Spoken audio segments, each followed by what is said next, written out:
Right. Good morning, everyone, and welcome everybody who has joined us physically and online. My name is Vusi Pikoli. I'm the board member of ENACT, the advisory board, as well as the senior advisor to GI Talk, and a member of the Africa board of GI Talk. I'm also a special advisor to the Minister of Police, Mr. Senzo Mkuno. It's indeed a pleasure to welcome everyone here this morning to constructively and robustly, honestly engage on issues that affect all of us, not only in South Africa. But I hope that we'll be able to come up with tangible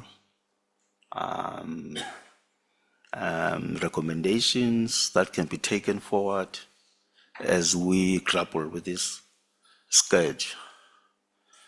The topic for today, as we all know, is the shadow economy, countering the threat of extortion in South Africa. We all know that this is one of the several illicit markets in South Africa, part of the organized crime network. And in recent years, we have seen a growth in this illicit market. People are beginning to accept it as normal in certain sectors of our society.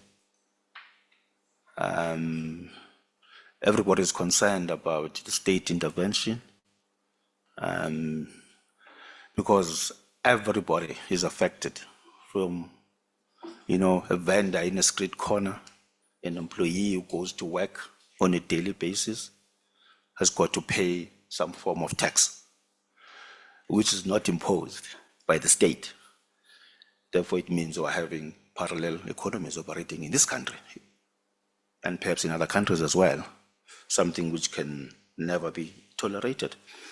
We've got about 1.5 hours of discussions. We've got 4 presenters, and we'll be having a welcoming address from Mr. Louis Day, who is the EU Regional Coordinator for East and Southern Africa. It is my pleasure to invite you to the podium, sir.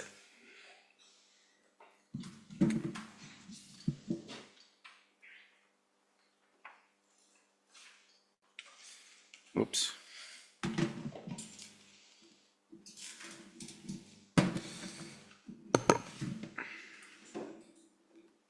Okay, I think I'm going to have an accident here. One moment. Can I close this? Yeah. Okay. So good morning, everybody. My name is Louis Day. I'm a project program manager for the European Union's Global and Transregional Threats Initiative, and I'm based in the EU delegation in Kenya.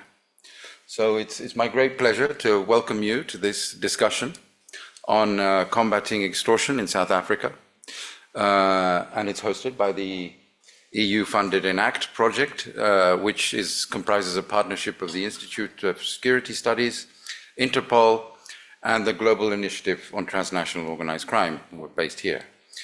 So the challenge we face today is urgent and severe. Extortion in South Africa has evolved from a localized criminal activity into a systemic threat that pervades multiple sectors of the economy. What once affected only specific industries has now metastasized into a widespread crisis touching retail businesses, construction projects, nightlife establishments, essential public services, and numerous other economic sectors. However, we, as Vusi Pikoli has mentioned, we must recognize that this is not merely an economic challenge. Extortion is, at its core, a crime of violence and coercion. The human cost can be devastating. Public officials targeted for doing their duty, witnesses in criminal cases silenced through intimidation, business owners facing brutal consequences for non-compliance, communities living in fear of criminal elements. So while we can quantify the economic impact, which approaches a full percentage point of South Africa's GDP, we cannot measure the true cost in human lives and community well-being. Today's forum represents an important step forward. Through today's discussions, we are bringing together diverse perspectives to examine extortion as a criminal market, learn directly from South African businesses about their experiences, study the particular challenges facing the construction industry, and draw valuable lessons from international efforts to counter extortion. By sharing experiences across jurisdictions and learning from both successes and failures in other regions, we can work together to develop more effective responses to this growing threat. I look forward to our discussions and the actionable insights that will emerge from today's session. The European Union remains committed to supporting its partners in combating serious challenges to economic and human security. Thank you very much.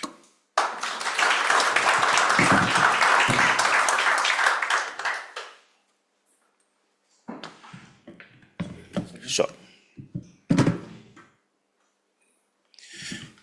Thank you, Louis.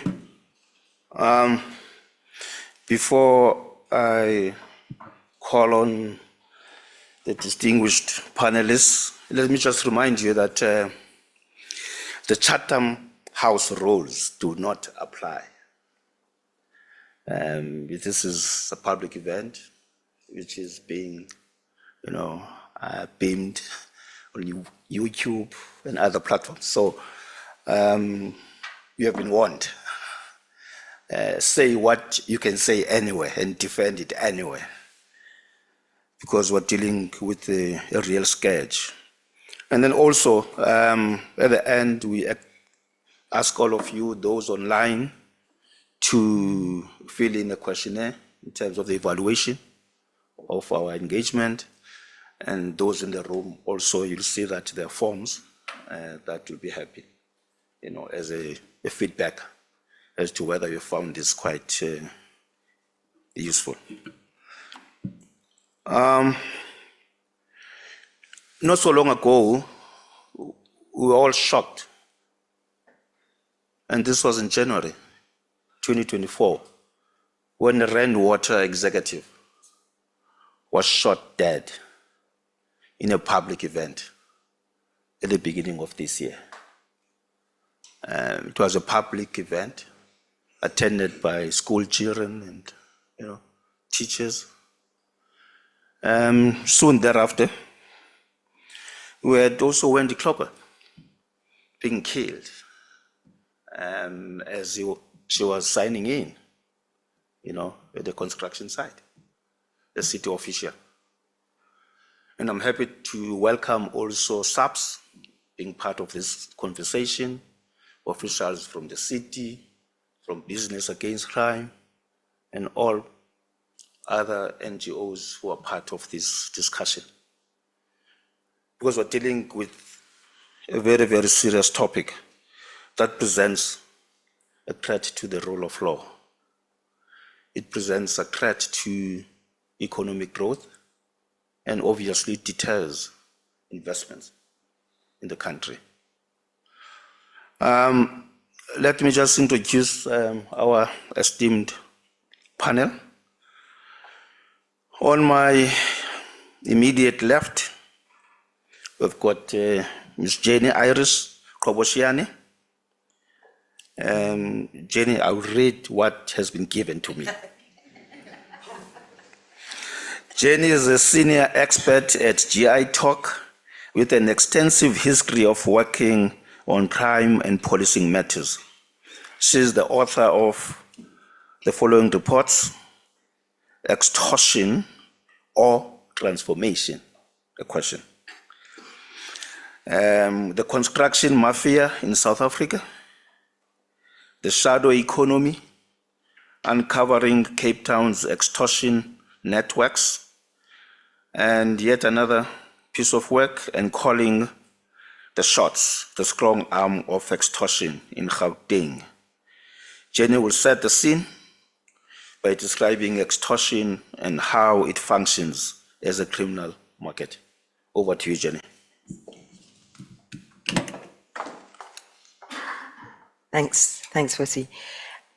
So I just wanted to, it's not working, I don't know what's. So this is some of the work that the GI TOC has been involved in on extortion. So we started off quite early in 2022 with our first report on the construction mafia, and then have been doing a series of extortion reports. We've produced the Cape Town and Gauteng one, and we're currently working on one on KwaZulu-Natal. Extortion has always existed in South Africa. So if one goes back in time, you can remember things like the Amarasha, the Nsomi gang, that were all involved in different levels of extortion. But what we've seen in the last decade is an exponential growth in extortion practices in South Africa. And we're having an increasing number of sectors and activities affected by extortion. So it's no longer even just criminal sectors, ordinary citizens. So if you are a municipal worker and you actually get sent out into an area to go and fix something or sort something out, the chances are in many areas you will have to pay to work in that area, pay an extortion fee. We're seeing an increasing number of geographical areas across the country also being affected. So in almost all provinces across the country this is taking place, and almost all the townships, for example, across the country, some level of extortion is happening. Both formal and informal economies are affected by this extortion. So we're seeing it in informal sectors such as the construction sector, the mining sector, but we're also seeing informal traders also being affected by this sort of extortion. What we're also seeing is that very often illicit economies also become extorted. And I think Mark's going to talk a little bit more about that in his presentation. So there's extortion of the legal economy, but you're also seeing extortion of illegal economies. So one example of that would be, for example, where in Mamelodi, where residents in the area basically hijacked a building that had been a housing project and moved into those houses. And then Boko Haram came behind those residents and extorted them and said, if you want to live here, you've got to pay certain fees to live here. And that is an example of how it's not only legal economies that get extorted, but it's also illegal economies. And we've also seen the emergence of very specific extortion economies within the country. Okay. In terms of some of the factors contributing to the growth, extortion is a very classic form of organized crime and mafia behavior. And around the world, you see that it is an organized activity often carried out by organized groups in the mafia. And so as we've seen a growth in organized crime in this country, it's been accompanied by a growth in extortion. I think the lack of responses to extortion has allowed the extortion economies to grow and spread. And a very clear example for me of this is the construction sector extortion, which started in KwaZulu-Natal in 2014-15, very small, started in very small areas, particularly in areas like KwaMashu and Umlazi, where certain projects were being extorted. From there, it expanded to other government projects in Durban, and then subsequently the province, and then expanded to all private projects. And at the time, there were very clear identified people that were involved in these extortion practices. There were 51 interdicts brought against people involved in those extortions. If you read those 51 interdicts, they name the same people come up in all the different interdicts. Had people been acted on then, we may not have seen this spread to the extent it has spread around the country. So I think failure to act and respond to extortion when it arises allows it to spread and grow and for it to be copycatted around the country. I think definitely weaknesses in the criminal justice system contribute to this. So where people feel the state is unable to protect their business, they are going to be that much more vulnerable to actually extortionists who demand fees. Corruption is a major factor, that many of the networks that are involved in this extortion have links and contacts into not just your criminal justice system, but into local government officials. And we're increasingly seeing an infiltration of local government by extortion, by people involved in extortion. I think COVID-19 had a significant impact on the growth of extortion. That what we saw was certain extortion practices that were taking place, like in Cape Town, the nightlife economy has been going on for some time. During COVID-19 and the hard lockdown of COVID-19, people were no longer able to extort that nightlife economy because it was shut down. When that nightlife economy opened, we suddenly saw that it was no longer just the nightlife venues that were now being extorted. We started seeing restaurants, coffee shops, etc. In the construction sector, we see a similar trend where during the lockdown, we had a slight dip in extortion.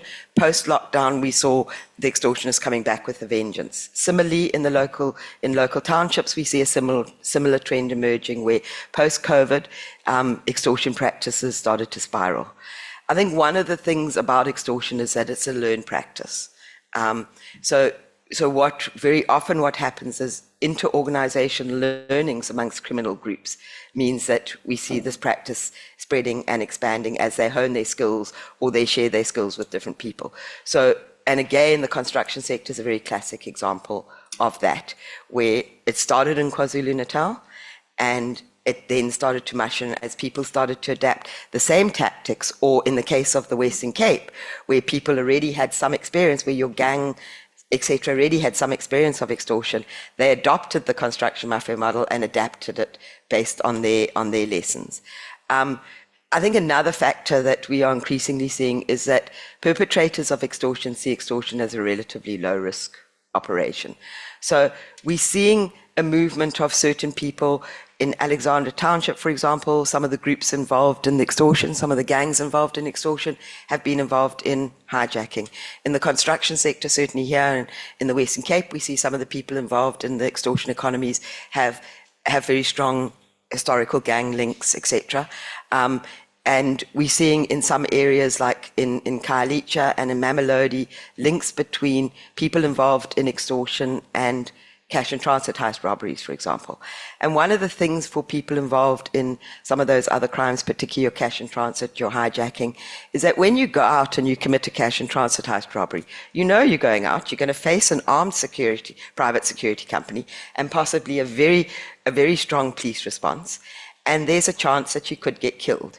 When you are extorting somebody, you're going into a shop. The person is most like going into a shop or a site. You may have private security there, but on the whole, many of them are unarmed without private security, and you point a gun and you say, we want. So we are seeing some of the groups that are involved in some of these other forms of crime, either having extortion as a sideline business, or in the case of people like Barra, etc., moving from cash and transit heists. Barra was a very well-known extortionist who's been arrested in Cape Town, moving into the extortion economies. Some of the key extortion economies that we've identified, and these are growing. I mean, as I'm working in KwaZulu-Natal, we're probably going to add to this list of the kind of extortion economies. But some of the key extortion economies that we've been identifying is the Cape Town nightlife extortion economy is a very specific economy that emerged in Cape Town. We are seeing some of this taking place on smaller scales in places like Norwood, etc., in Johannesburg, but nothing on the scale that we're seeing in terms of the Cape Town nightlife economy, where nightlife venues are being extorted. Now, there are particular criminal underworld figures that are involved in this, but they use gangs in the area as their foot soldiers and as their enforcers in carrying out these operations. Then you've got the construction extortion economy, which I spoke about. It started in KwaZulu-Natal on a relatively small scale and has spread across the country. And in some areas, people have followed the very same narrative as KwaZulu-Natal, where people have set up business forums and used those business forums then as a vehicle to move into the construction sector in terms of extortion. In other areas, you found gangs. So in Mamelodi, Boko Haram, and on the Cape Flats, we see some of the gangs, the 28s, etc., adopting their own blend of the construction mafia in terms of that. And I think that my colleague, Mr. Mnisi, is going to speak a lot more on that area. And then we see the mining procurement extortion economy, which is very closely aligned to the construction sector. And they call it in the mining sector the procurement mafia. And it's the same tactics that are being used in the construction sector. And interesting for me was in 2019, I interviewed some of the people involved in the construction extortion, and they told me then that they were actually also eyeing the mining sector, and we're now seeing it move into the mining sector. And then in the transport sector, we see the extortion economy. Now, in the transport sector, there's always been a significant degree of extortion. Taxi drivers being extorted by associations, by strong-armed owners within the taxi industry. What we're seeing, what we're seeing now is it's expanding beyond the taxi industry. So employee transport systems, school transport systems, obviously e-hailing services, bus services are all actually falling victim to this kind of extortion within the transport sector. And then a relatively new emerging is the water extortion economy, where you have the water mafia developing, destroying certain infrastructure in order to provide water, often forcing communities to pay for that water. Some of the common characteristics around these economies is that you have cycles of violence linked to these extortion economies. So very often when an extortion economy is establishing itself, it will be accompanied by extremely high levels of violence. As you move into an area and you start extorting people and saying, you've got to pay us, you've got to prove to them that if you don't pay us, these are the repercussions. And you see high levels of violence as economies start to take root and expand in an area. And we see that very strongly in the construction sector. When it was first set up, some of those construction sites looked like war zones, honestly looked like war zones. And we're seeing in some areas, not necessarily in the Western Cape, but in some areas we're seeing a slight decline in violence as people have already made it known to the construction sector, if you don't pay us, these are the repercussions. So very often after you've asserted yourself and become more entrenched in your extortion practice have become more entrenched, you see a slight decline in violence. But then this is a highly competitive area, and very often gangs will compete over territory and over different extortion economies as you expand your economy. So competition then leads to another cycle of violence. So we have these cycles of violence, and very often you get linked to those cycles of violence, mass shootings, etc., assassinations, etc. There's an extensive use of firearms within the extortion economies. Without a firearm, your threats don't really mean very much. And access to illicit firearms is a critical component for people involved in the extortion economies. Street and area gangs are critical. And we're seeing that certainly in the local township economies, it's street and area gangs that are carrying out that extortion. But even in places like the Western Cape and in Westbury and in Mamelodi, it's the gangs that are actually dominating the construction sector extortion and some of the other areas of extortion.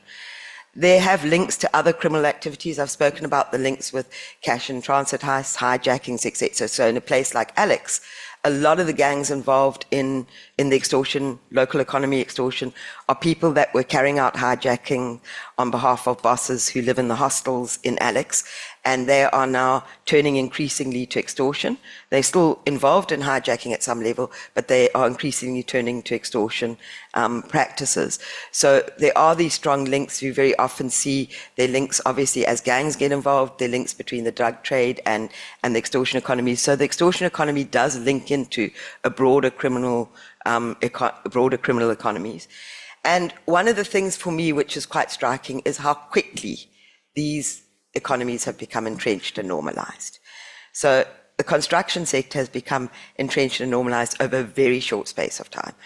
It kind of spread in 2019 out of KwaZulu-Natal, and it's now across the country. And in many areas, construction companies may not want to admit this, not all of them, but a significant number of them are paying.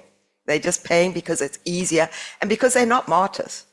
And we're finding the same thing in the local township economies, that some of those economies, the expansion of them is relatively new, but they have become entrenched incredibly quickly. In terms of responses to extortion, I think that we need to acknowledge that the initial state responses were quite slow to respond to this trend. So whether you're looking at the construction mafia or the expansion of local township economies, I think that it's only really in the last year or so that we've seen a really concerted response from the state. And that lack of response from the state allowed these things to become more entrenched and to spread. I think we've seen the arrest of people involved in extortion. We've seen some significant arrests of people involved in extortion. I think we've seen the arrest of people like Stanfield here. We've seen the arrest of Liffman and Modak, both on charges. So we are seeing some significant arrests taking place. We've seen the establishment of a series of hotlines. So Cape Town has set up its own hotline. The police have set up 2 different hotlines. The issue is, are we knee-jerking in setting up these hotlines? Or are we doing our work and saying, how should this hotline operate? Because my experience is none of those hotlines are necessarily yielding the results we would like to see. And then some local authorities have developed initiatives to counter that. And specifically in the city of Cape Town, they've done a significant amount of work at serious cost. But some of that work is costing the municipality a huge amount of money, providing protection for their workers that go out and for contractors that go out to fix pipes, etc. Providing security at construction sites, setting up operation centres where they can hotspot these areas. But there's been a difference in how local governments are responding to this. There isn't a common approach amongst local governments. And then the police have established extortion task teams, and I think we have somebody from the police who could maybe expand on that.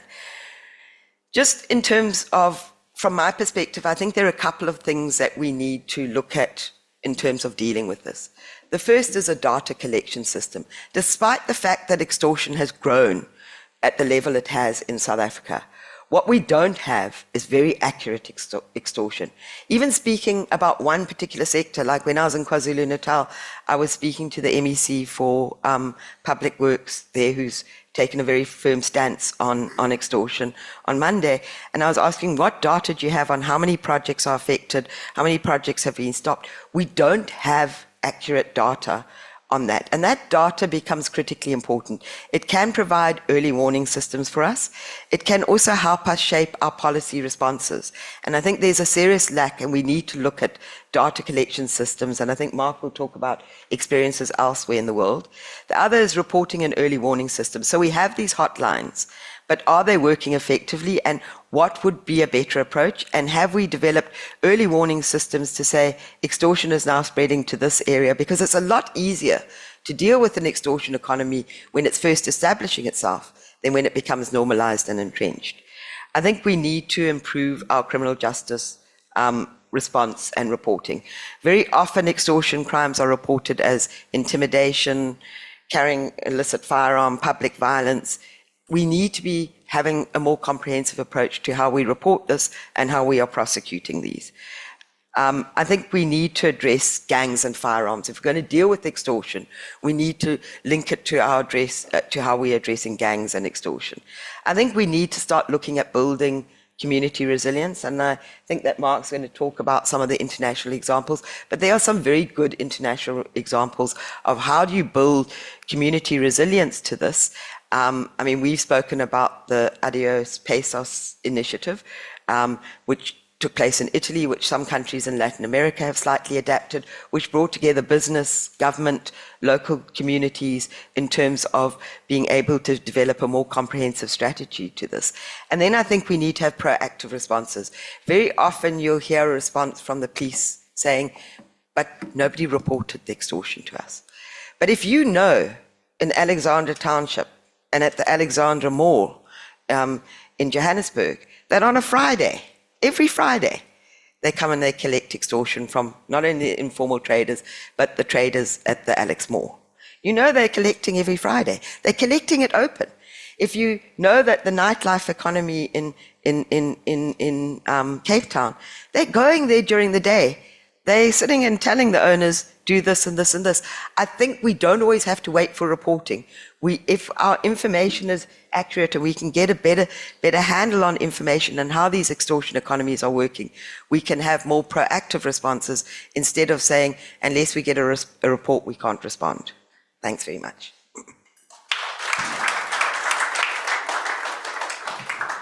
Thank you, Jenny, for your passion, which manifested itself in a breach of contract, having gone beyond your allocated time.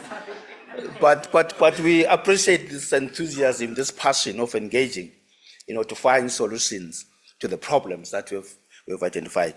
Thanks, Jenny, for really that evolution of this particular type of crime. Our next presenter will be Mr. Roy Mnisi, who is the Executive Director of Master Builders South Africa. Before this, he was CEO of the Institute of Municipal Finance Officers. And he'll be talking to us about the experience of the businesses in South Africa, and how these operations, manifest themselves, and how business, has been able to respond. Over to you, Mr. Mnisi. Thank you.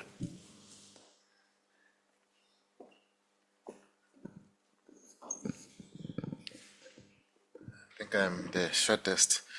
Thank you very much, Advocate Pikoli. Ladies and gentlemen, good morning.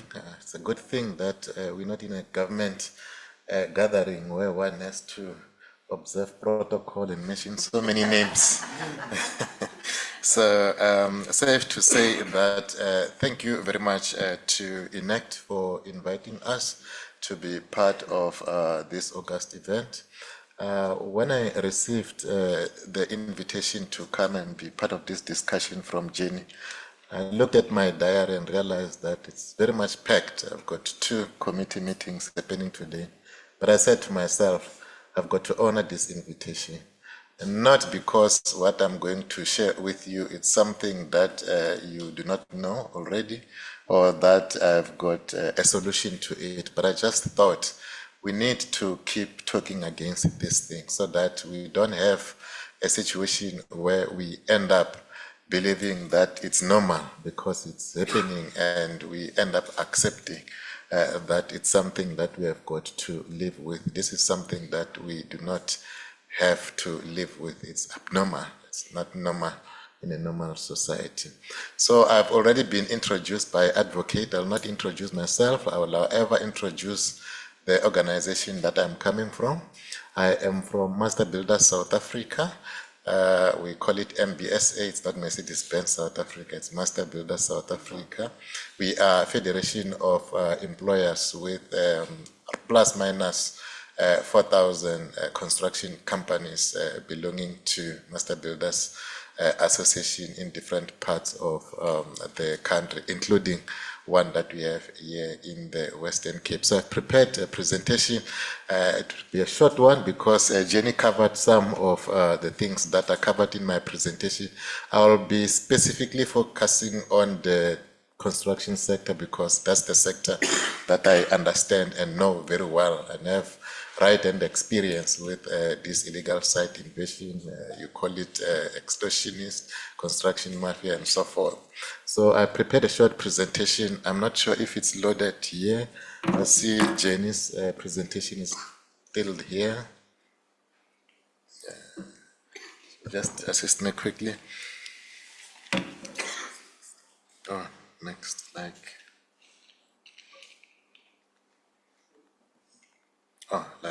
this.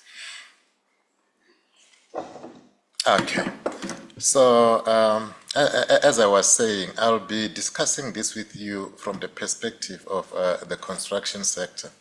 We have got a lot of challenges as the sector, but if one may highlight, the top 2 or 3. The first one is what we call construction site disruptions. And like I said earlier on, you can call it construction mafia, you can call it extortion, you can call it whatever, but we know what we are talking about. So that tops the list of what keeps us as the construction sector awake at night. You talk to a minor contractor, is worried about that. You talk to listed companies, they are worried about that. So it affects everybody equally or differently depending on how you look at it. The other thing that worries us a lot as the sector is we do not have sufficient infrastructure investment in the country, and for a variety of reasons. Sluggish economic growth, it's one of those. So with the little work that we have, you still have to deal with these issues of construction mafia. There are other problems. We just, discussing it the other day that we are very much encouraged by, the movement from, the impact of load shedding that our industry has had to, suffer for quite some time, and other challenges. But the main one that borders the sector is the construction mafia. It's got the most devastating effect, and I think Advocate Pikoli touched on that, and I'll touch on it at a later stage. A lot of companies have had to shut their business.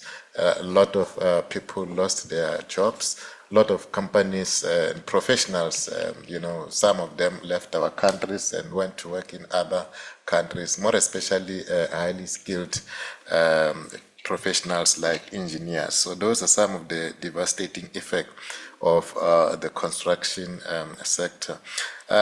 Jenny spoke about where it's coming from, and I think we agree. It started in KZN. When I joined Master Builders South Africa in 2015, I had to deal with the grouping. I'm even afraid to mention their name because they once banned me from going to KZN for 24 months. I couldn't actually go that side. Went there to meet with them, and they didn't like the discussion that we had with them.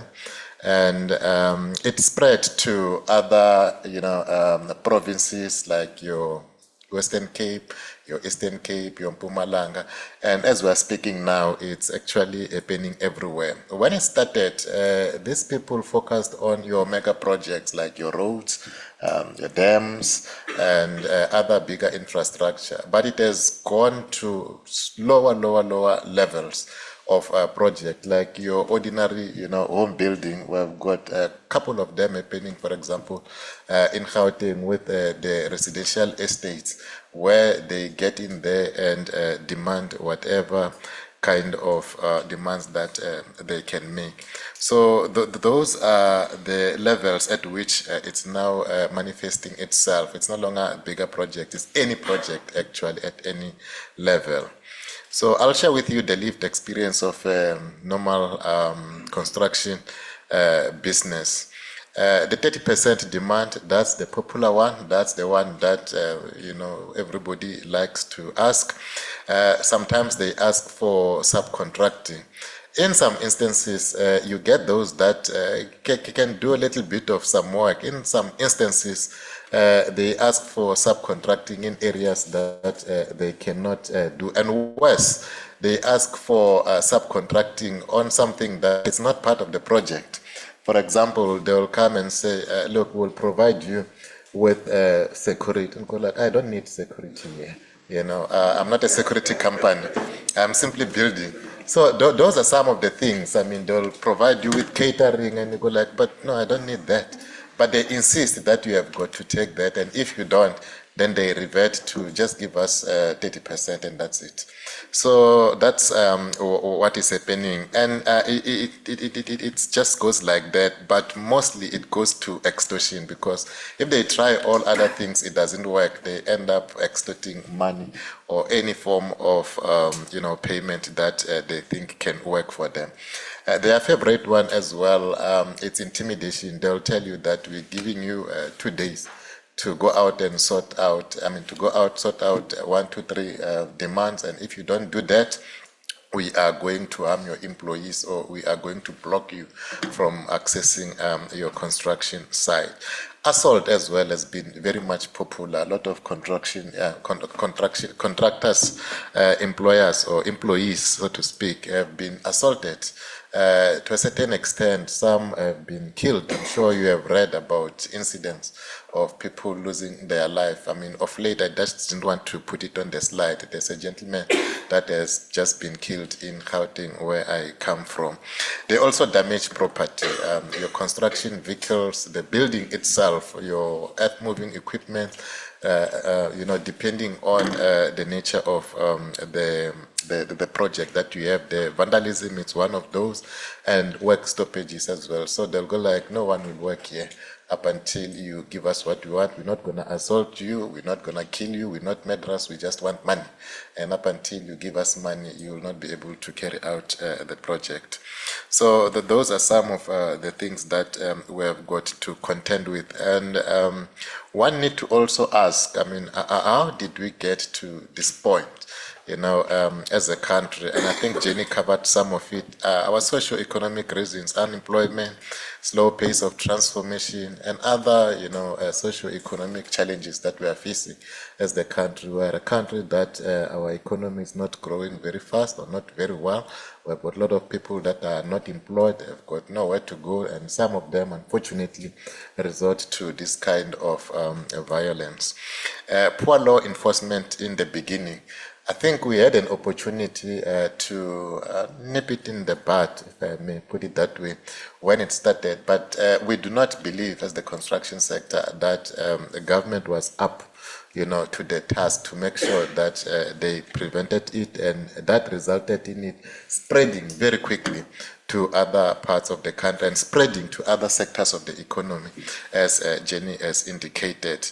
And lack of coordinated approach to infrastructure planning and delivery, particularly with regard to the public sector infrastructure development. We do get cases where communities will say, look, we don't know anything about this. We just see a company coming here and start building.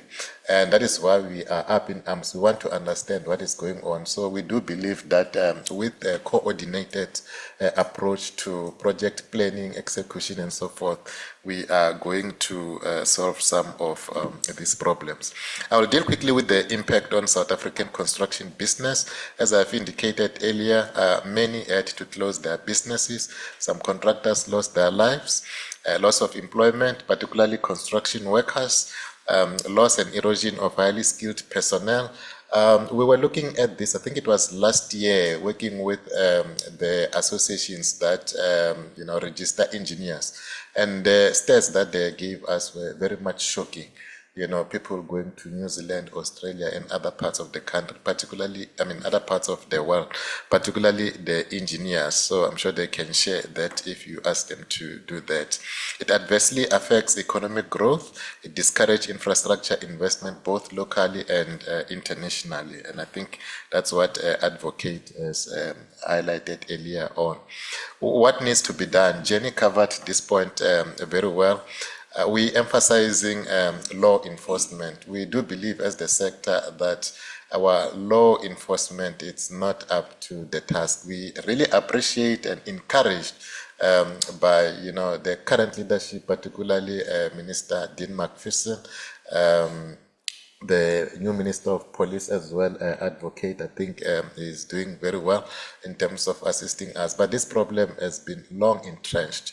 It's deep-rooted. It's going to take some time and some effort to deal with it. So we are really, really positive that we may see some improvement in that regard.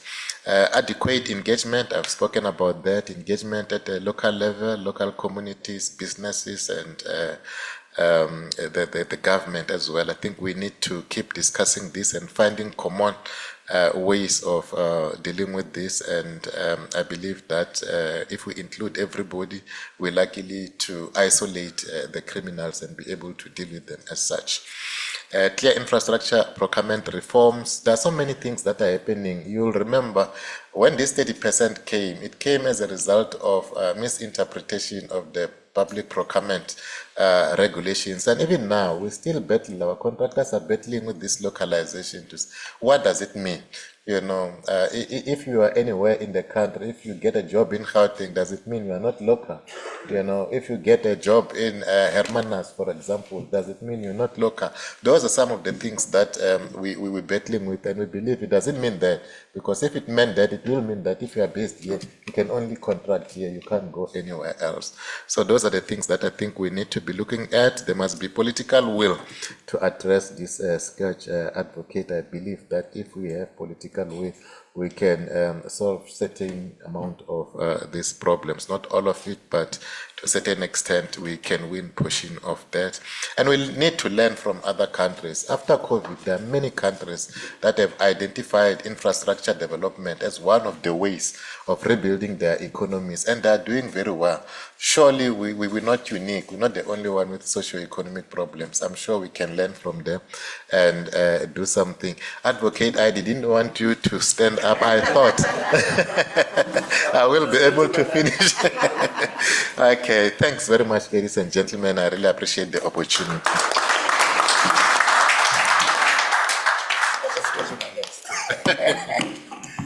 Thank you. Thank you very much, Mr. Mnisi. Once you see a broken window in any building, you know there's a problem. If you don't attend to it, then it will spread. I mean, these are the lessons that are coming out of this discussion so far. Don't let the broken window continue being broken.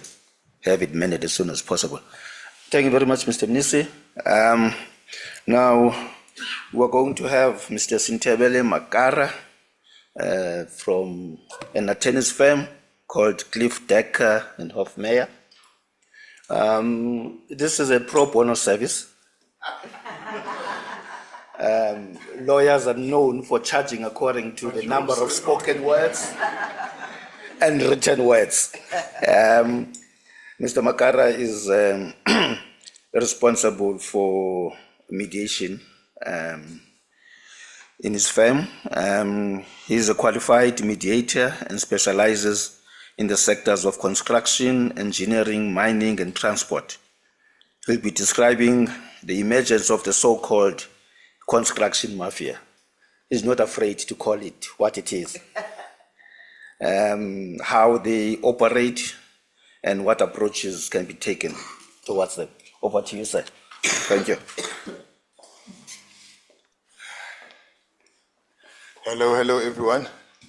Let me try and get this to my height. Okay, yes, thank you. Thank you very much, Advocate Pikoli, much appreciated. And hello, everyone again. All protocols observed. I do promise I'm not charging 15 minutes and any part thereof. Usually, I do charge any part thereof as well. So what am I dealing with today? I'm dealing with the legal responses to the construction mafia. The impact of this to the industry. Have there been arrests made? Are we making any progress? And what does this mean to the construction value chain? But before we start there, let's call a spade a spade. We encounter these syndicates in what is called business forums. Whether you're in the mining sector, whether you're in transport, whether you're in a public or a private setting, this is where you encounter some of these. Now, when these started as a first and foremost protocol, we had the PFMA and the MFMA that we currently still have as our base compliance and procurement Bibles as delineated by the Constitution. But what has then happened is that because there's now these requirements to comply with procurement, in particular in the construction sector, where you will appreciate there's safety concerns, there's competence concerns that are covered in RFPs. That's why when contractors actually apply for a fair bidding process, they have to comply with certain directives in regards to that RFP. Now, what we found with these business forums, and I'll categorize them for you just shortly, in simple terms, is that they found a bypass, a cheat code to actually coming into projects without having to comply with procurement laws. And how do they do so? As Bauroy has delineated as well, is creating their own tenders within a tender. You will have a requirement for security to protect you from themselves. You will have a situation where they require you to do catering. Now, one of the things you find in the remote communities is that because you are busing in certain labor forces, is that all of a sudden the busing in of those labor forces, whether, and I'll call it a spade, sometimes you'll have organized taxi associations coming in and demanding that they will transport those laborers, you see. Now, all this, for example, then feeds into who takes responsibility for it, which I will deal with later. But we're dealing with the shadow economy. So what has been our legal response? The SIU has been engaged to try and actually look at some of these and develop task forces. What has been the response to that? We have looked at some of the legislations in regards to whether or not do they carry actually the correct mandate and being able to deal with some of these resources. For example, we have the Critical Infrastructure Protection Act.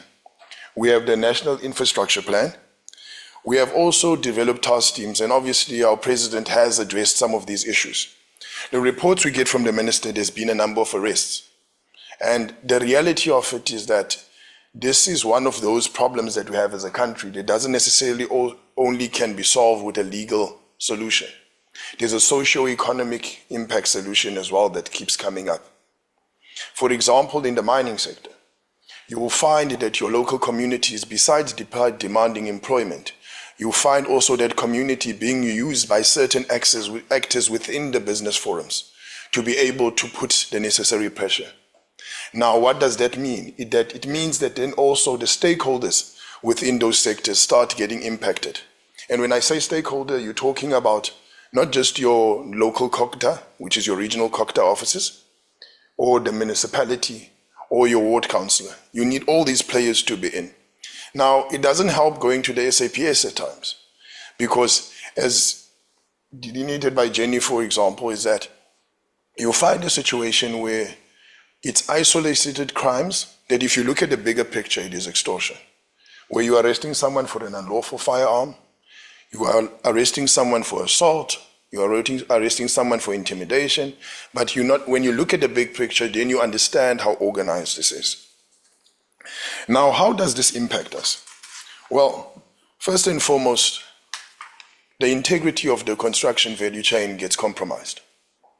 I personally have dealt with situations where you have a subcontractor that no one can account for when there's something wrong. For example, where you had someone sitting in a roof doing renovations, insisted on getting into a project, started welding, a fire was caused, and when this construction, now someone needs to be held accountable for this, all of a sudden the subcontractor is nowhere to be found. So it's some of those things. So there's a skills issue that starts coming in. What also does it impact? It impacts on your investors as well. People coming in and actually investing in infrastructure within the country. But more importantly, where it's much needed, which feeds into the fact that it impacts actually the end user, which is usually the communities as well, where these projects are critically required. We speak about how depleted water infrastructure is. And yes, people can say, well, the pumps due to ESCOM and this has been linked. Again, it's been our experience that actually there's an active initiative to destroy infrastructure in order to create these projects. That's there. We have the data. We've seen this happening. In actual fact, you've seen also collusion amongst even officials to make sure that this is happening, which is also some of the things that create an impediment and cripple the solution. In that, as you're sitting in a table similar to this one with stakeholders, some of the stakeholders are actually involved, which then causes another juxtaposed problem, that it compromises your legal solution, because the same people you are engaging with and trying to see what can be resolved create the challenge. Now, people like me will first and foremost tell you, well, get an interdict. And I'm sorry as a lawyer to say this, as much as I'll always recommend that you get an interdict, these days it has more value for you as part of your insurance claim. Because enforcement of interdicts in our country has become increasingly a challenge.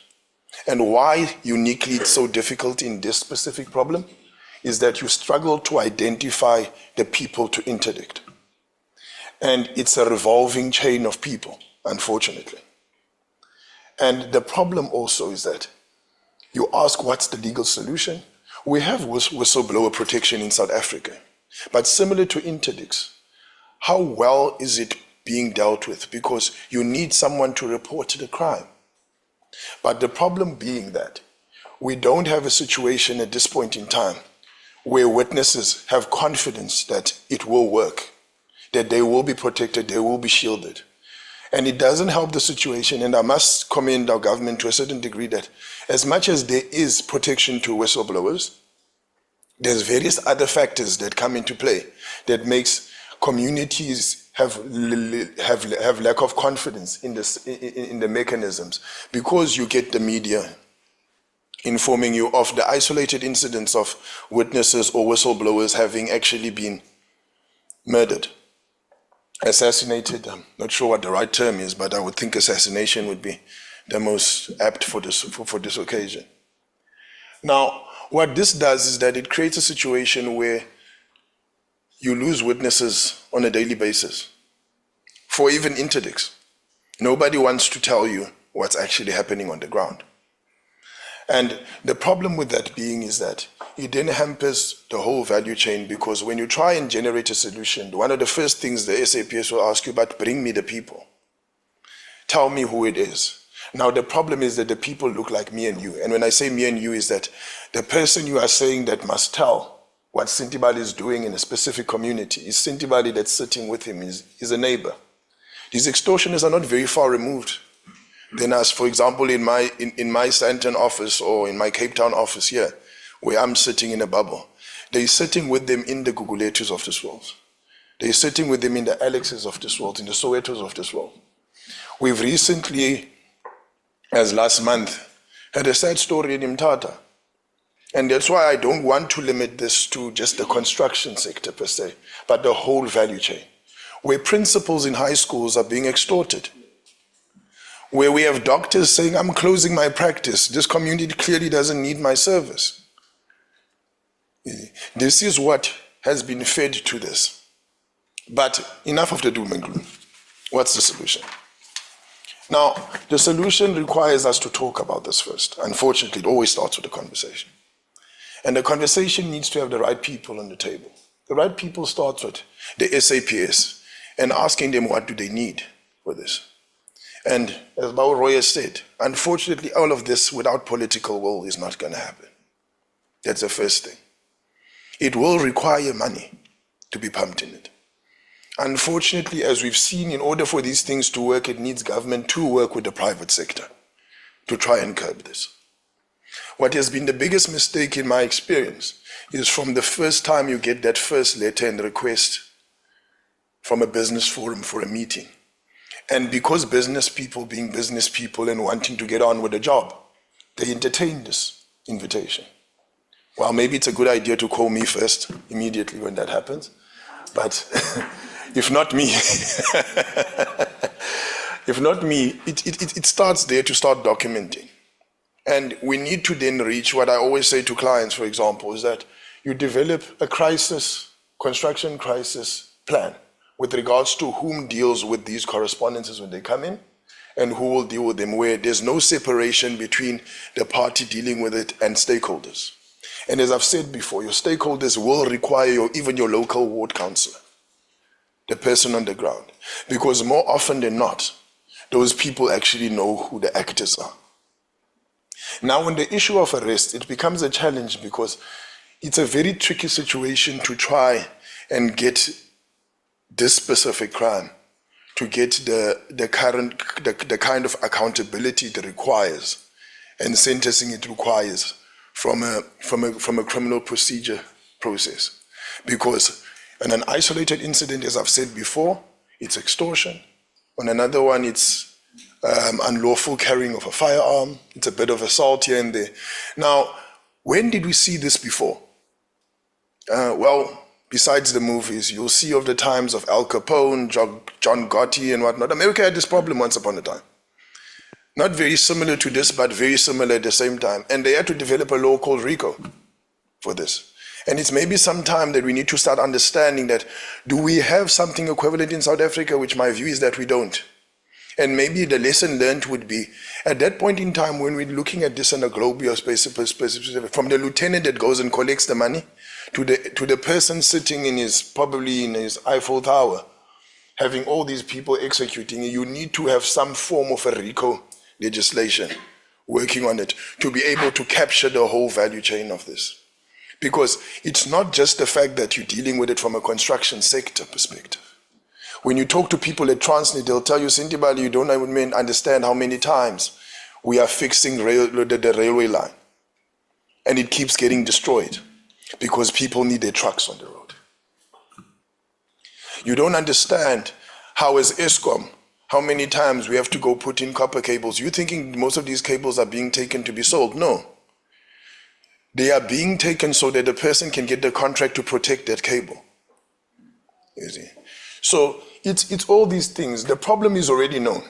And we were joking about it on Denela yesterday to say that we've written similar articles ad nauseum on the same issue with the same solutions. But the problem is that, is it a matter of political will read in with a legal solution? But I'm thinking that that solution being that we have the discussion first and foremost, but more importantly, then from that discussion, the fruits of it being that if needs be, not reactionary anymore, because we've seen the impact of it now. Projects have stagnated, projects have become very expensive, which feeds into the fact that who's liable for this? Now, with the various FIDIC contracts and JBCCs that I can talk of, is that we as the lawyers can creatively try and get it to a point where someone has to pay for this. But the reality of the matter, it's not fair on the contractor, nor is it on the employer. But now we're sitting with a situation where you have contractors, the new phenomenon, Bauroi, is that you have contractors actually, as they are busy tendering for work, are already factoring this in the costs, in the cost structure. That's what you're having. Now projects are starting to cost more to the taxpayer, in reality. So the solution then, from a legal perspective, is that we need more teeth in our legislation. We need more buy-in and understanding of what an interdict is and what it means in its enforcement thereof. The problem being is that, you're intimidating me, sir.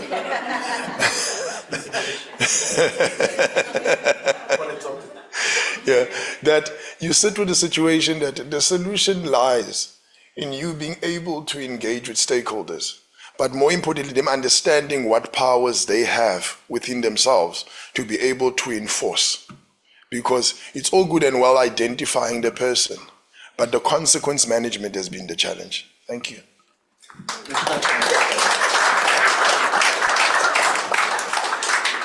Well, there's what is called unintended intimidation. Because I've got a job to do. Thank you very much. Basically, all this says is that let's do things differently. Let's work together to make sure that things happen. Now it's my pleasure to call on Dr. Mark Shaw to make his presentation. I'm afraid you are running short of time. My only complaint is that I wish we had 2 hours and not 1.5 hours, but that's the time we have. Dr. Mark Shaw is the director of the GI Talk. He has close to 10 years of experience in researching organized crime and state and community responses. He's the author of a series of books dealing with organized crime and is also the co-author of the GI Talk Handbook for Community Responses to Countering Extortion. Mark will be describing international experiences with countering extortion and how we can learn from the successes from other parts of the world and how they can be applied in our case. Over to you, Mark. Thank you. Thank you, Vusi. Good morning, everybody, and it's really a pleasure to be here. I am the director of the GI, but I'm South African too, and as I work elsewhere in the world, it's always a pleasure to address a South African audience. The first thing I want to say, and I'm intimidated, Vusi, because the 3 previous speakers were really excellent, and I don't want to repeat what has been said. But I spoke to our teams working on extortion in different parts of the world, and I've tried to draw a set of lessons from those. And one of the first things I want to say, and it's a little bit reflected in the comments made by my colleagues is that there's no silver bullet. In that when you're looking for an easy solution to this crime, there isn't one. And I want to make a series of suggestions about what to do because of that. A couple of pre-points, if I may, and the first is, what's the policy question here? And I think that's worth asking. And for me, that's extortion relies on making the cost or the pain from the payment less than the damage that may be caused as a result. It's a kind of calculation around resources crime. And how to change that equation is fundamental to how we should respond to it. And that's been the case from extortion, which is a very old crime and closely linked, of course, to organized crime. So I think that's the first point I want to make. The second, and I think this applies very well in the South African context, and Roy picked up on this to some extent, is that extortion debates come around in cycles. There's a sudden appearance of extortion in the media, everybody responds to that, and then the media cycle passes. And some of the policy challenge is in fact to keep the issue on the agenda for long periods of time. And what I want to suggest, even though not living here, but following the South African media closely, is that there has been a wave of coverage of extortion recently, but in fact it's declining as people accept it becomes part of the mainstream, as other speakers have said. The third set of early points to make, and before I move on to the lessons from elsewhere, is around the world, in our experience, extortion is often linked to a growth in kidnapping. And that's very true of South Africa too.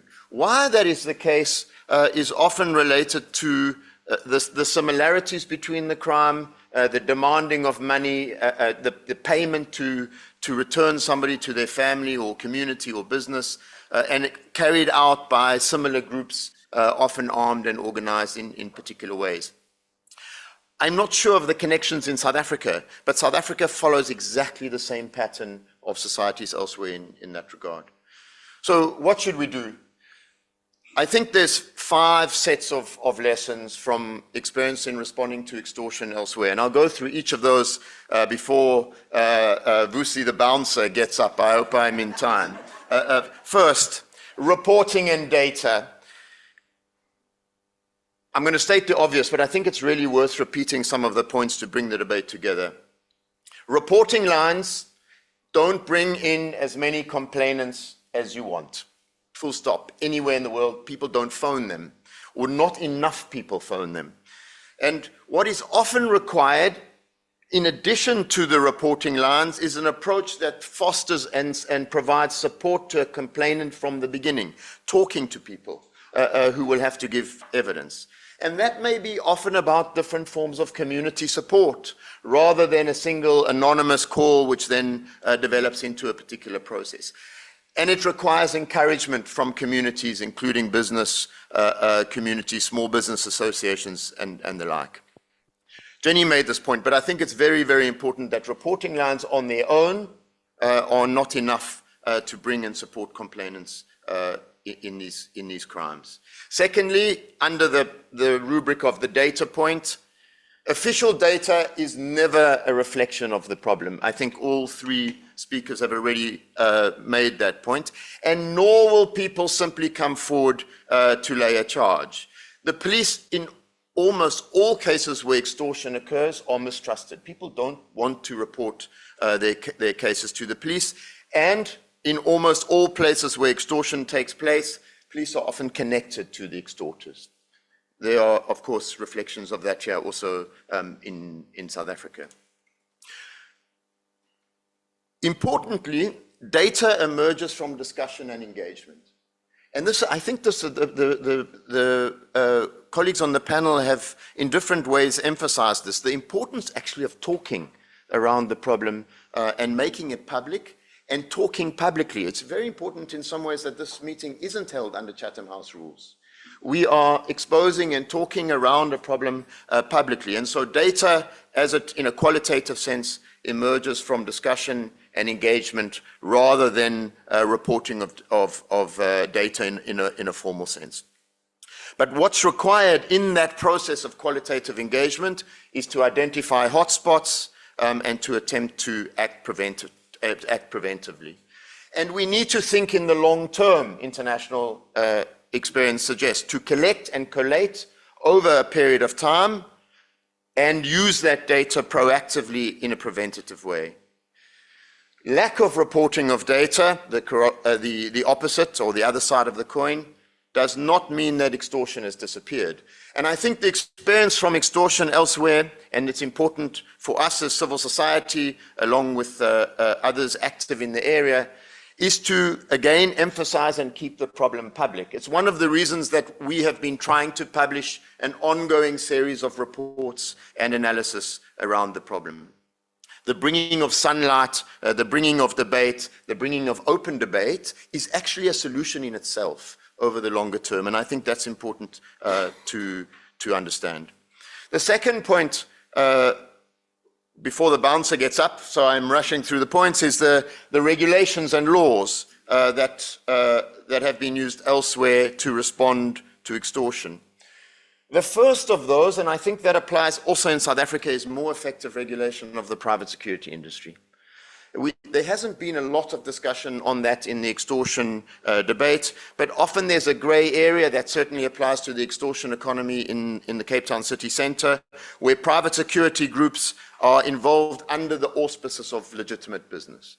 So de-licensing private security groups, effective and strong regulatory responses are absolutely essential. The other side of that is effective responses to extortion require longer-term partnerships with private security organizations. So it's very important that not only is there an attempt to exclude bad players, but there must be a process in which a partnership is built with the private security industry, which is effectively regulated and where industry and companies have integrity. The most successful example of responding to extortion is in fact in Japan.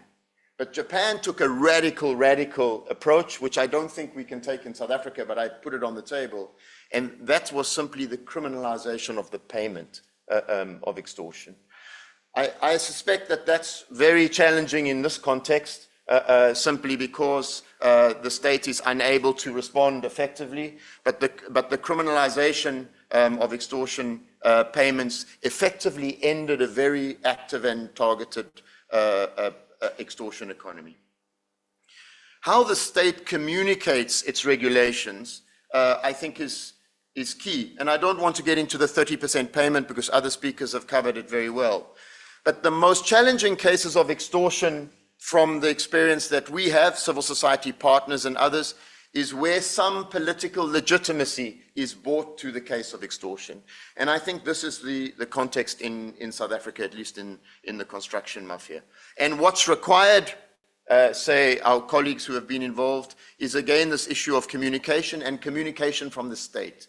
This very, very clear set of communication, both in its actions. The state has begun to act here, too late, as others have pointed out, but communicating what is legitimately allowed and cracking down when it's appropriate. The question, which I think is an open one, is whether there's a political solution to such cases or whether the solution should be sealed off from politics. And indeed, Jenny and I have already had this discussion, and I think that really depends on particular contexts. The third key lesson is building community responses.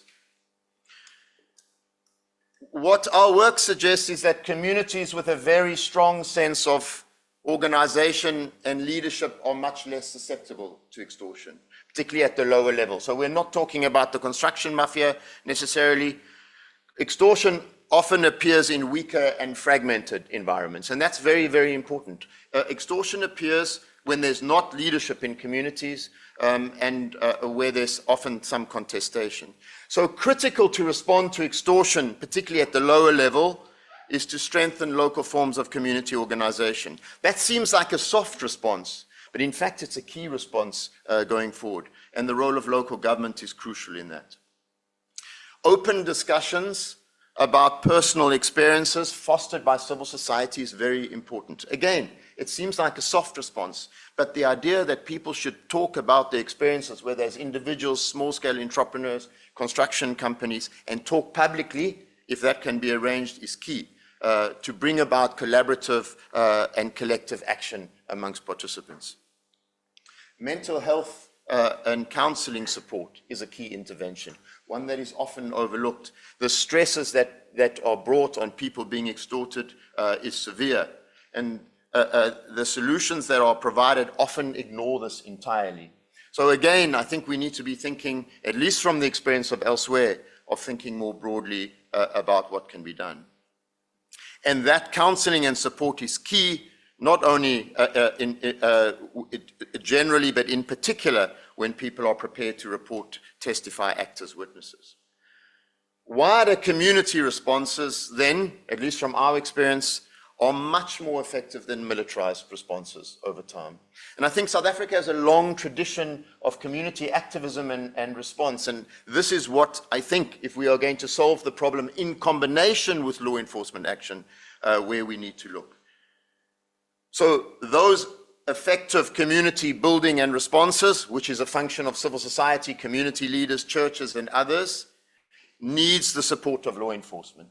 But law enforcement cannot act alone, and I think the policy interventions really do need to be linked up, if you like. And communication is key. Communication between people, and it's what I want to conclude with shortly, communication between people in responding to extortion is, and building a resilient alliance against it has to be part of the solution. Fourth point, around law enforcement, and a lot has been said on law enforcement, so I'll keep my remarks very short. The first is organizers and beneficiaries of extortion are often very few in number. So the organizers are relatively few in number, and they need to be targeted and prosecuted. And extortionists, as Jenny said, are very vulnerable to law enforcement and intelligence action, because they have to engage publicly in making threats and delivering threats. Of course, some of those are hidden, but there's a lot of law enforcement techniques, intelligence, etc., which can expose that. And responding to extortion is a specialized law enforcement task. So the idea of specialized task teams, specialized police agencies, specialized police units is absolutely appropriate. Importantly, under law enforcement, and that comes out from all of our work, is that the police are often involved, and that there's a history of extortion in Latin America where there's an overlay between police and extortionists. Extortionists may come one day and the police come the next. It is absolutely critical that extortionists in the police are excluded. And you would have seen there have been arrests, actually a relatively significant number of arrests in South Africa of police officers themselves engaging in extortion. Where do they target? They target excluded communities, often foreigners, etc., but those are active extortion economies within state institutions that need to be broken. Finally, as has already been said, extortion relies on threats by armed groups of people, generally armed groups of men, and the policy response has to be to break those groups up and undermine them. That means an anti-gang strategy. That means in other places, weakening people related to sports clubs, private security, militia. The response to extortion means weakening and eroding cohesive groups of people who can bring threats.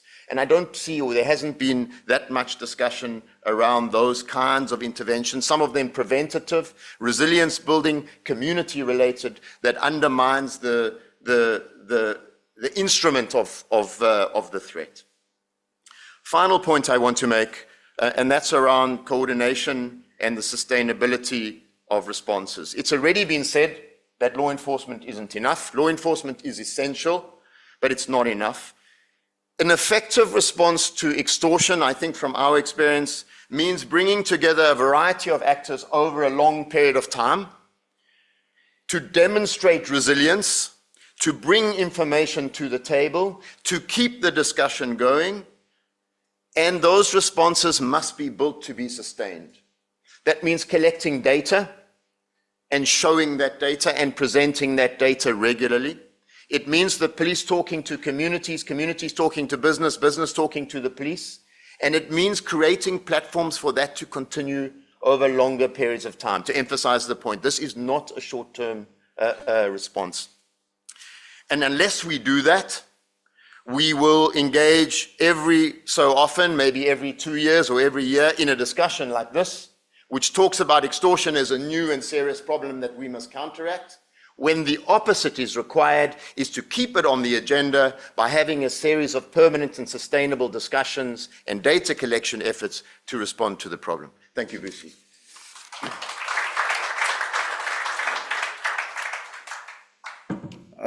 Thanks, Mark. You made it by 30 seconds. Another round of applause for our panelists. Thank you. The indication is that thus far, there are no questions online. Therefore, I'll open it up. And also just to give an indication that Mr. Mnisi said that he needs to leave exactly 11:30 from here.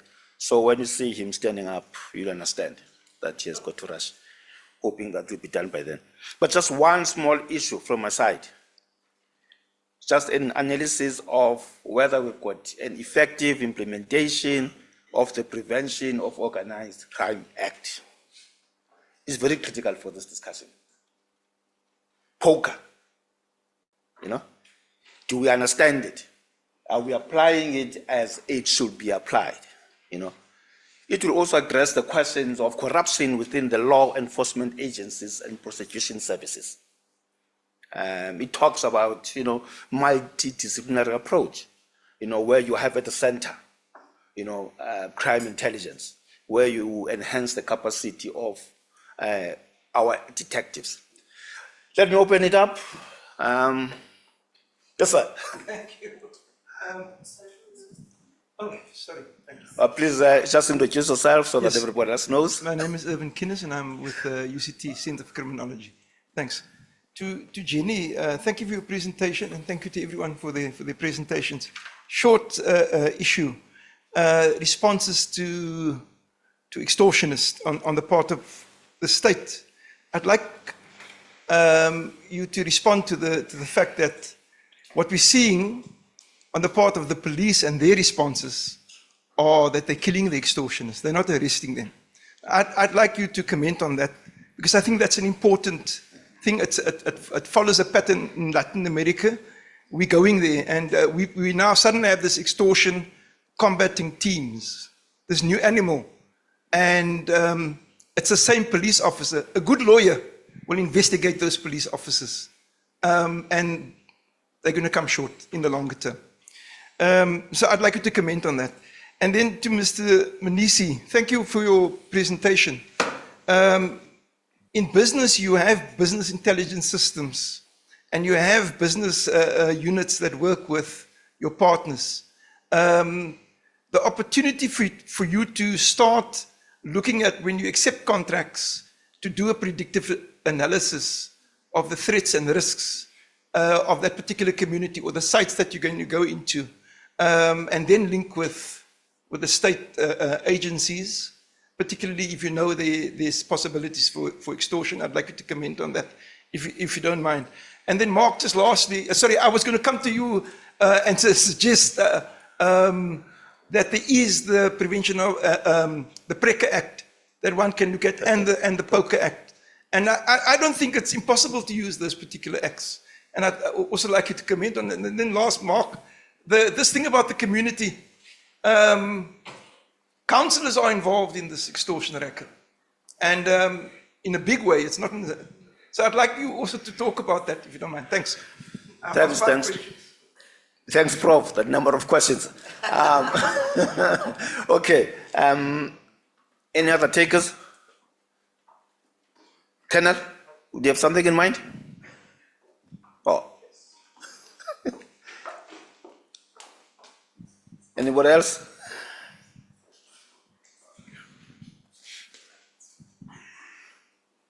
Thanks, Mark from the Global Initiative. Roy said something which struck me. He said, you can call it whatever. We know what we're talking about. I'm sure that's the case, but is there a universal definition of extortion? Is there something different between extortionism, gangsterism, racketeering? In general, have they sort of morphed into one? Is there a universal definition? If not, do we need one? Or does it not really matter because we know what we're talking about? Okay, let's take perhaps one more question and then I'll give over to the panel. Any other question? Any other takers? One? Okay. Okay, can I leave it to the panel to respond?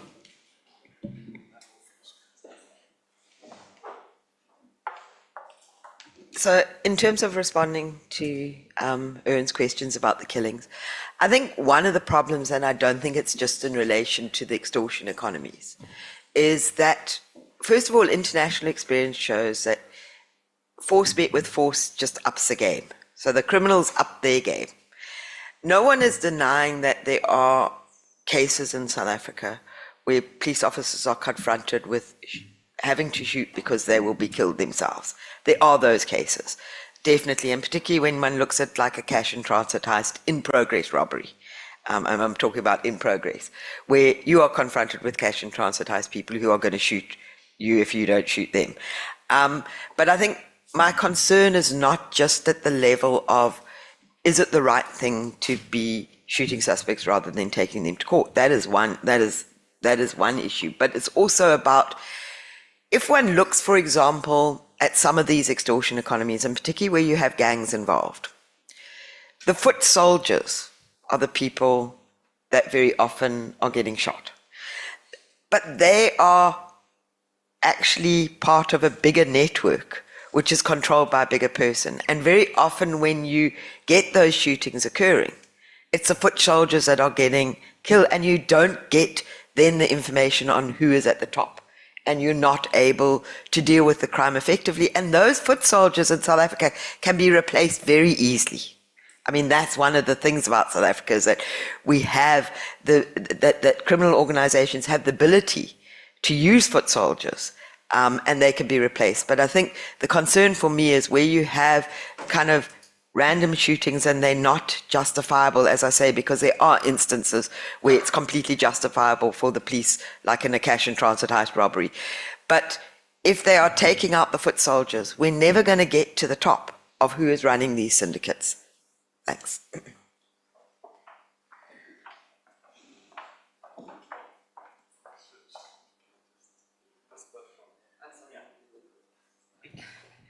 All right, thanks very much for the questions. Let me start with the first one from you, sir.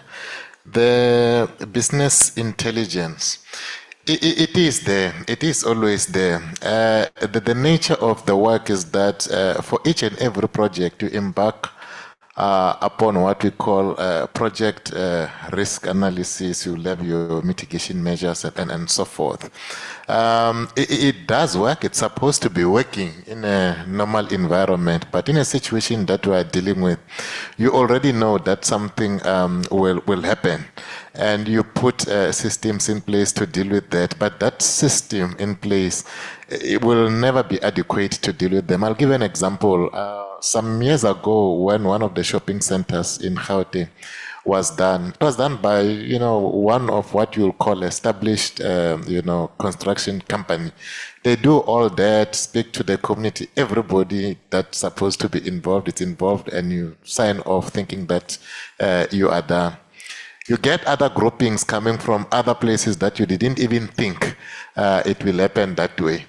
They come and say, we are not those ones that you spoke to. We are a different group altogether. We're representing a different interest altogether. You need to talk to us. And if you don't talk to us, this is what's going to happen. And in most instances, you would have spoken to the local councillors, the police, and so forth. Even at the councillor level, it so happens that you speak to this councillor belonging to this grouping, the other one belonging to the other grouping, put together his team, and they come to you and make some demands.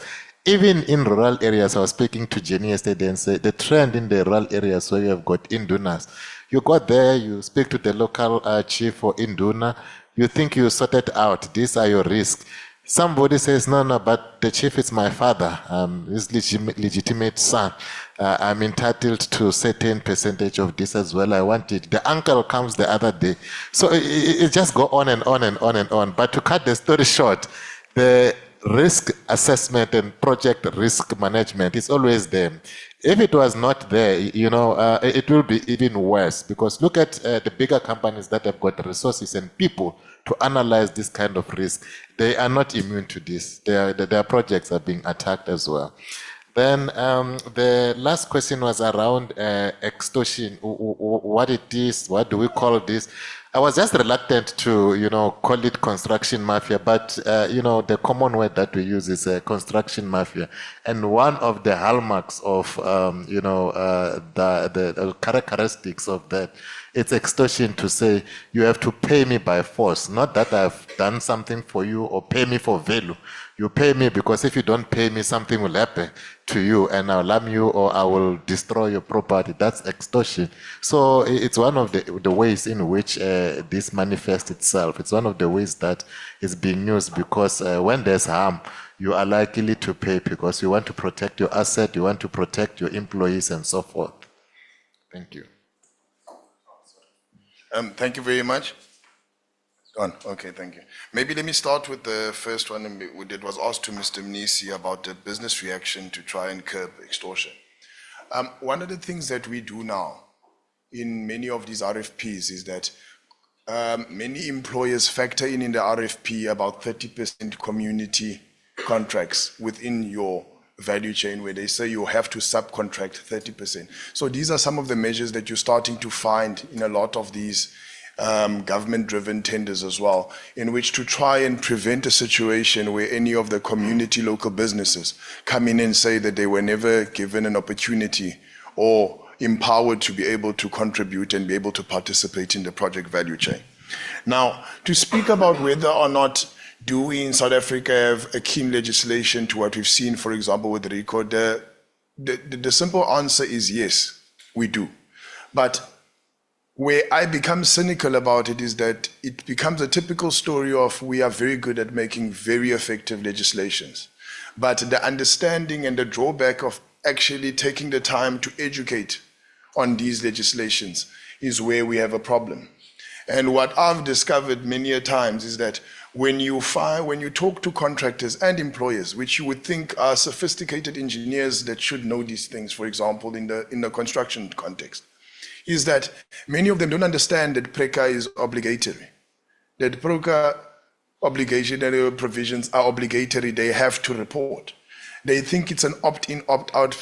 In fact, they use it as a threat mechanism that if you don't do 1, 2, 3, I'll actually report you in terms of the situation. And when you tell them no, it's actually something you have to do as a going concern, as part of what you're supposed to be doing as part of your reporting channels. That's where it becomes a problem. Now, it then becomes an education issue, obviously, but more importantly that as much as we have this legislation, someone has to implement it. Now, the problem is that what we have in South Africa, and to a point in time, and for relevance, actually, it's become a plague also in the SADC region, is that there's an enforcement issue. Now, political will comes into this, but that's where this engagement becomes, because everyone needs to know what they need to do and what their perimeters are and what their powers are with regards to this. Because more often than not, what we find is that we have very clear-cut legislation. And I must say, for example, PRECA is a perfect example with Section 34 provisions of how it outlays what liabilities would be assigned to what. But how these legislations have commonly found themselves is in where there's a theft of money, where there is an act of corruption between private bodies and public bodies with regards to rigging of tender processes. But no one has actually taken the time to try, and when you actually go even to the prosecutorial side of things, to look at it actually from a context of how these extortionists are operating. The legislation is there, but has it been interpreted to understand the provisions? And that's why I'm saying I don't think it's a solution to over-legislate and create a nanny state. What we do have is sufficiency, but the problem is the education hasn't followed. and the willingness and the enforcement hasn't followed. To respond to the community question, I think a key point to make is that extortion occurs precisely because law enforcement institutions and institutions of governance are weak. And the solution that we then propose, which I don't disagree with, is that they must respond. But there's a kind of cause and effect here, if you are following my argument. The reality is that we will not be able to prosecute all extortionists. The institutions of the state are unable to do that. So what is the solutions in a context like South Africa, Latin America, and elsewhere, where the state does not fundamentally have the capacity because of the nature of our society? Well, it's building alliances between communities and the state to respond. It's the only way where you can create a security architecture to expose, and sunlight is crucial for the extortion problem, let's say, to expose, to mobilize, to get some prosecutions, and then to build community prevention. If we don't see it this way, and we simply argue for institutions to respond, as though we are dealing with very sophisticated law enforcement institutions, some of our institutions are sophisticated, but there is not enough weight of enforcement, then we will lose, in my opinion. I think Roy has, I think generally this idea of threat of violence in exchange for the delivery, whether it's catering or anything else, captures the point of extortion. I think the very important point to make is that in the data, we don't often isolate extortion cases. We are isolating a number of other offenses, threats, firearms offenses. And if we are to understand this better, we need a better methodology around data collection. Thank you. We had one question online, but I think it has been answered. It was from Tumelo Ngotla. I think when the panelists were giving their responses, the questions that he asked, I think, have been answered. Thank you very much, Tumelo, for the question that you asked. You know, I thought that by being the only one in the room with a tie, that you respect this as a source of authority. Clearly didn't work. but let me thank you, each one of you, for having graced this occasion and for the participation. You know, having taken your time off to be with us today is highly appreciated. And I think a lot of good recommendations have come out of these discussions. I would like to thank you very much. Thank you.